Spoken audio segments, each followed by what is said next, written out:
Noslēgušies vērienīgie kino Rīga lielās zāles rekonstrukcijas darbi. Telpā sākotnējo izskatu atguvusi rokoko stilā veidota apdare, zeltījums kolonnām un griestu gleznojums, kura atklājies līdz šim nemanīts mērkaķītis. Taču tas vēl nav viss. Iegādāts pilnīgi jauns tehniskais aprīkojums, kas ļaus kinoteātrī baudīt ne tikai filmas, bet arī koncertus un teātra uzvedumus. Tas ir ilgi gaidīts notikums, un dažbrīd jau likās, ka tas aizvien attālinās, un kad beidzot tas notiks. Un šis neticamais greznums un spozmi un zelts, un arī vēsturiskā vērtība un viss simbols, ko ietver Kinoteātris Rīga, uzliek lielu pienākumu un atbildību to piepildīt ar kvalitatīvu saturu.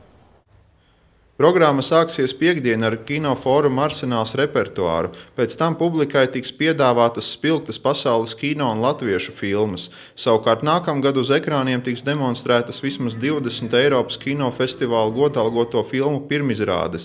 Filmas tiks pastiprinātas arī ar atraktīvām ekspresa lekcijām.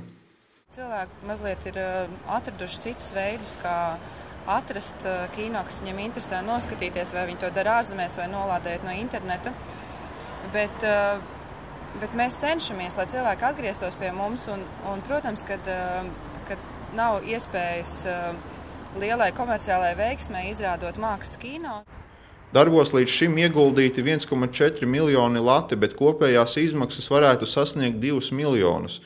Pusgada laikā Pagraba kafejnīcas vietā vēl taps 3. zāle, bufete gan nepazudīs, tā tiks pārcelt uz bijušajām biļešu kasēm Kinoteātris Spartaks telpās. Tiesa, popkornu arī turpmāk kino iegādāties nevarēs.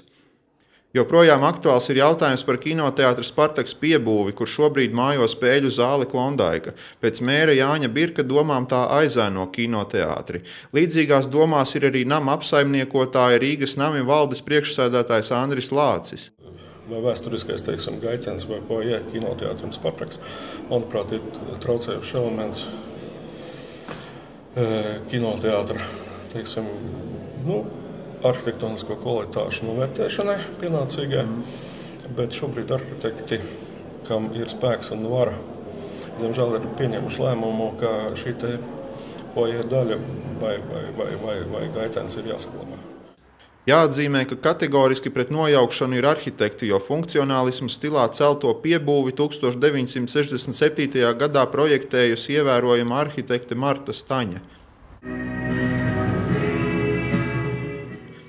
Matīs Sarnicāns, Artis Baņģieris, Diena TV.